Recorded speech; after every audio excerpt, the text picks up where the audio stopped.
భోగాటాలకి ఇలాంటి రోజులు వస్తాయని ముందే ఊహించాను. నీదే ఒక బతుక. ఎందుకే అరుస్తావు? పోతే పోయినాయి. ఇప్పుడు నా ఆస్తి ఎవడెవడు దొబ్బేశాడో ఆడి కాడకెళ్ళి ఇచ్చేమని అడుక్కోవాలా? నువ్వు అడుక్కోగానే వాళ్ళు ఇవ్వడానికి నీలాగా చేతకాని వాళ్ళు కాదు. అవునే, నేను చేతకానోడ్నే. నాకేం తెలీదు, తినడం తొంగోవడం తప్ప. అయినా నీ ఆస్తి నేనే అడుక్కోవడం లేదుగా. నాకు తెలుసు నేనేం చేయాలి. మీరేం చెప్పక్కర్లేదు. నువ్వే పోరా పో, మిమ్మల్ని ఇంకెవ్వరు బాగు చేయలేరు.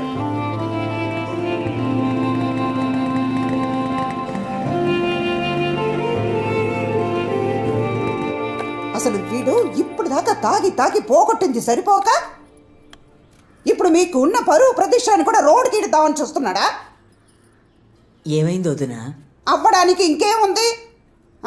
కళ్యాణ మండపాన్ని తాకట్టు పెట్టే అంత స్థితికి దిగజారిపోయాడు వాడు. తాకట్ట? నువ్వు ఒక్కదానివి. ఆ తాకట్టు పాపారావు దగ్గర కళ్యాణ మండపాన్ని తాకట్టు పెట్టి 25 లక్షలు ఇప్పించుకున్నాడట. జల్సాలు చేసి దాన్ని కూడా పోగొడితే కానీ వీడికి మనశ్శాంతి ఉంటుందే. ఏమంటున్నావు? నేను ఎంత అరిసినా వీడి చెవులు ఎక్కించుకోడు. ఇదిగో ఈ కొంప కానీ ఇంతో అంత మర్యాద ఉందంటే ఆ మండపం వల్లనే. దాన్ని కూడా పోగొట్టి మా నాన్నకున్న గౌరవాన్ని చెడగొట్టొద్దని చెప్పు.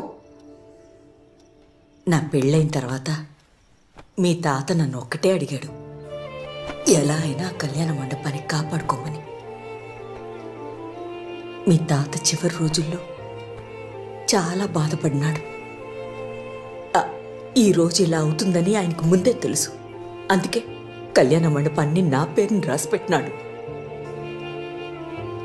మీ నాయనకి ఎంత చెప్పినా నేను అరిచినట్టే ఉంటుంది. నా బాధ అర్థం కాదు.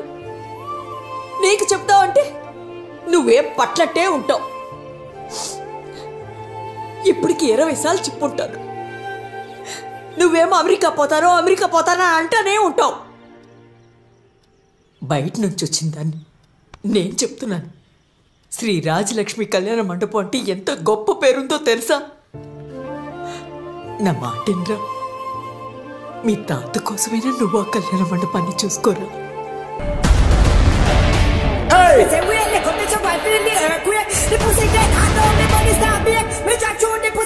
ఏం తాత, రేపు నెలలో కూతురు పెళ్లి పెట్టుకున్నట్టున్నావుగా? ఇంకేం పెళ్ళిరా, తాగడ బాబుతో పెట్టుకున్నాడుగా. ఇంకా పెళ్లి జరిగినట్టే, మనం చూసినట్టే.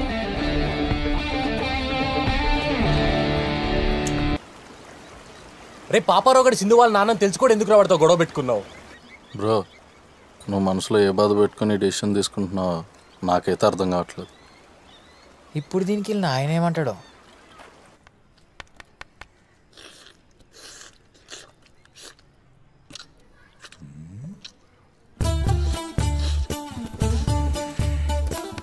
బయట సప్పుడు కోళ్ళు తిని తిని నాటుకోడి దొరకగానే ఎలా సిప్పుతున్నారు చూడు నా కొడుకులు. ఆళ్ళ తిండి మీద పడి ఏడుతావే, నువ్వు తింటావా? నాకొద్దులే, మీ అమ్మ కొడుకులే తినండి.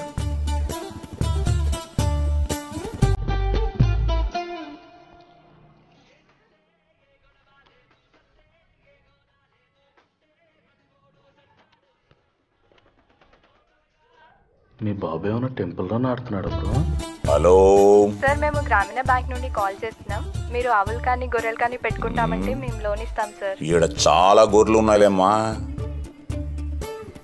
మాకొద్దులే. ఏందో మంచి ముక్కలో నేను పెట్టిన పడితే. మీ నాయన ఏం చేస్తాడు? Father uncle. సరిగ్గా చెప్పు, ఇప్పటికే చర్చ్ ఫాదర్ అంకుల్. మీ ఫాదరు నిన్ను కాలేజీకి ఎందుకు పంపిస్తున్నాడు? చదువుకోవడానికి అంకుల్. మరి చదువుకోకుండా ఎందుకు అడక్క తింటున్నావు? అలా నోరేసుకుని అరుస్తావెందుకు? ఆయన అలాగే అంటాడు, మీరు తినండి రా. అమ్మా మహాతల్లి, కాసేపు ఆపు, మేము మాట్లాడుతున్నాగా. చదువుకోవాల్సిన టైంలో చదువుకోకపోతే ఇలాగే పెళ్ళాం చేత అనిపించుకోవాల్సి వస్తుంది. మీ చదివేదో మీరు ఏడవండి. మీరు వచ్చి ఆ కళ్యాణ మండపాన్ని ఉద్ధరించాల్సిన అవసరం ఏం లేదు, అది మేము చూసుకుంటాలే. అలా ఉద్ధరించే ఇక్కడ దాకా తీసుకొచ్చావు. రసం ఏమంటావా? వాడు నెత్తి మీద పోయి. నేను పోస్తానేంట్రా, తిను. మీ అమ్మ కొడుకులు మాటలు తప్ప ప్రపంచంలో ఎవడేం చెప్పినా మీకు నోట్లో పెట్టినట్టు ఉంటది. ఏంటి వేపాకే? ఇవన్నీ పట్టించుకోకండ్రా, మీరు అనుకున్న పని మాత్రం మీరు చెయ్యండి. మళ్ళీ బొక్క తెరుస్తాం, మెట్టు తెగిపోద్ది. నేను మాట్లాడుతున్నాడుగా పెద్ద మనిషిని. పెద్ద మనిషి చేతి అమ్మ రోజు రోజుకి ఇంట్లో యాలీ లేకుండా పోతుంది. పిల్లల దగ్గర కూడా మర్యాద దక్కట్లే. ఈ కొంపలో ఒక్క క్షణం కూడా ఉండకూడదు. ఎల్లు బాదుకో ఇంకా.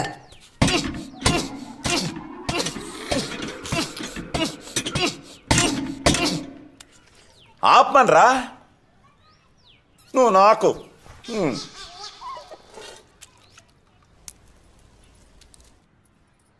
ఒరే అయ్యా, 20 ఏళ్ళ నుంచి నేను చూస్తున్నానురా. నువ్వు మీ తాత కన్నా ముండోడివి. ఏదన్నా అనుకున్నావు అనుకో, ఆ పని అయ్యేదాకా నిద్రపో. ఇదిగో,